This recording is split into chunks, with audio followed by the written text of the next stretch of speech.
ಸಂಖ್ಯೆಗಳನ್ನು ಪದಗಳಲ್ಲಿ ಮತ್ತು ಪ್ರಮಾಣಿತ ರೂಪದಲ್ಲಿ ಬರೆಯುವುದು. ಮತ್ತು ಬೇಡ, ಇಲ್ಲಿ ಪದಗಳಲ್ಲಿ ಕೊಟ್ರೆ ಅಂದ್ರೆ ವರ್ಡ್ಸ್ ಅಲ್ಲಿ ಕೊಟ್ರೆ ನಾವು ಸೆಂಟೆನ್ಸ್ ಅಲ್ಲಿ ಬರೆಯೋಣ, ಸೆಂಟೆನ್ಸ್ ಅಲ್ಲಿ ಕೊಟ್ರೆ ನಾವು ವರ್ಡ್ಸ್ ಅಲ್ಲಿ ಬರೆಯೋಣ. ಮೊದ್ಲಿಗೆ ಯಾವ ತರ ಕೊಟ್ಟಿದ್ದಾರೆ ನೋಡೋಣ.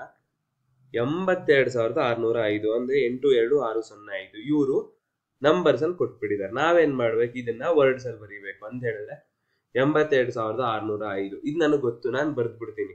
ನನಗೆ ಗೊತ್ತಿಲ್ಲ ಅಂದ್ರೆ ಏನ್ ಮಾಡ್ಬೇಕು, ಅದಕ್ಕೆ ನಾನೇನ್ ಮಾಡ್ಬೇಕಂತ ಸ್ಥಾನ ಬೆಲೆ ಕೋಷ್ಟಕವನ್ನ ತಗೋಬೇಕು. ಅಂತ ಹೇಳಿದ್ರೆ ಪ್ಲೇಸ್ ವ್ಯಾಲ್ಯೂ ಚಾರ್ಟ್ ನ ತಗೋಬೇಕು.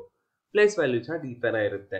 ಇಲ್ಲಿ ನಾವು ಹೇಗ್ ಬರೀಬೇಕು, 10,000 1000 100 10 ಬಿಡಿ ಅಂತ ಹೇಳಿದ್ರೆ ಎಷ್ಟು 10,000 ಇದೆ, ಎಷ್ಟು 1000 ಇದೆ, ಎಷ್ಟು 100 ಇದೆ, ಎಷ್ಟು 10 ಇದೆ, ಎಷ್ಟು ಬಿಡಿ ಸ್ಥಾನದಲ್ಲಿ ಎಷ್ಟಿದೆ ಅಂತ ಬರೀಬೇಕು. ಇಲ್ಲಿ 10,000ದಲ್ಲಿ ಎಷ್ಟಿದೆ, 82,000. 82,000 ಅಂತ ಹೇಳಿದ್ರೆ 2,000 ಹೊರತುಪಡಿಸಿದ್ರೆ 10,000 8 1000 ಎಷ್ಟಿದೆ ಅಂತ ಹೇಳಿದ್ರೆ 2. 82,000ದಲ್ಲಿ 80ನ ಹೊರತುಪಡಿಸಿ ಈಗ 2,000. ನೂರುಗಳೆಷ್ಟಿದಾವೆ, 605. 605 5ನ ಬಿಟ್ರೆ 600 ಅಂತ ಹೇಳಿದ್ರೆ 100 ಅನ್ನೋದು 6 ಇದೆ. 10ರ ಸ್ಥಾನದಲ್ಲಿ ಯಾವುದು ಇಲ್ಲ, ಹಾಗಾಗಿ 0 ಇದೆ. ಇಲ್ಲಿ ಏನು ಇಲ್ಲ ಅಂದ್ರೆ 0.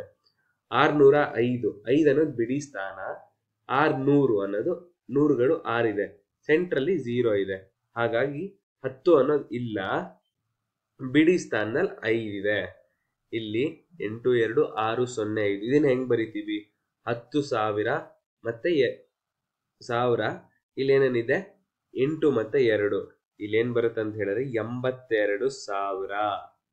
100 10 ಬಿಡಿ ಸ್ಥಾನದಲ್ಲಿ 605 ಅಂತ ಹೇಳಿದ್ರೆ 605. 8260 ಅಂತ 5 ಅಂತ ಕೊಟ್ರೆ ನಾವು 82,605 ಅಂತ ಬರಿತೀವಿ. ನೆಕ್ಸ್ಟ್ ಯಾವ ತರ ಕೊಟ್ಟಿದ್ದಾರೆ ನೋಡೋಣ. 52,601 ಇಲ್ಲಿ ಸೆಂಟೆನ್ಸ್ ಅಲ್ಲಿ ಕೊಟ್ಟಿದ್ದಾರೆ, ನಾವು ಇದನ್ನ ಸ್ಟ್ಯಾಂಡರ್ಡ್ ಫಾರ್ಮಿಗೆ ತರಬೇಕು, ನಂಬರ್ಗಳಲ್ಲಿ ಬರೀಬೇಕು. ಇದಕ್ಕೂ ಅಷ್ಟೇ ನಾವು ಸ್ಥಾನ ಬೆಲೆ ಕೋಷ್ಟಕನ ತಗೊಳ್ಳೋಣ. ಸ್ಥಾನ ಬೆಲೆ ಕೋಷ್ಟಕದಲ್ಲಿ ಹೆಂಗ್ ಬರಿತೀವಿ, 52,601 52,000. 10,000ಗಳು 5 ಇದಾವೆ, 1000 ಅನ್ನೋದು 2, 52,000.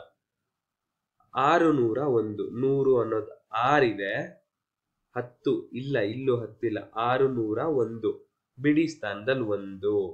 ಇದನ್ನ ನಾವು ಹೆಂಗ್ ಬರಿತೀವಿ ಸ್ಟ್ಯಾಂಡ್ ಫಾರ್ಮಲ್ ಅಂತ ಹೇಳಿದ್ರೆ 52,601 ಅಂತ ಬರಿತೀವಿ.